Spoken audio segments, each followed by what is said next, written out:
Welcome to Little River Woodworking. Today we are going to show you how to build these two small rustic planters. We're in the process of renovating the shop right now, and I had a bunch of scrap wood that I had to deal with, so it's a perfect opportunity to build something that costs virtually nothing. This one here is made out of 2x6s, and this one here is made out of 2x4s. The combined wood in this one altogether is less than 6 feet of 2x6s and a couple small pieces of 2x4s and a piece of 2x2. And this one is less than 5 feet of 2x4 with a small piece of 2x6 in the bottom. I painted these with black enamel spray paint. You can make them out of pressure treated or cedar or whatever you have on hand. I just have spruce because that's what our building material is in Ontario. We are going to show you the complete process of building the 2x6 one, and then at the end we're going to give you the dimensions for the smaller one because it's the exact same process, so you don't need to see us building it twice. Okay, and now let's get to it.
I'm using deck screws instead of pocket hole screws for this just because they're cheaper and it's only a small planter and it's just there to hold it together till the glue dries.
Okay, there we have it. Make sure that you put some drainage in the bottoms.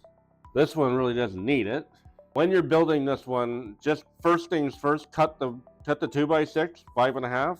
That way it's 5.5 by 5.5, and then just lay it down and build the box around it, because it's the perfect dimension to fit in the middle.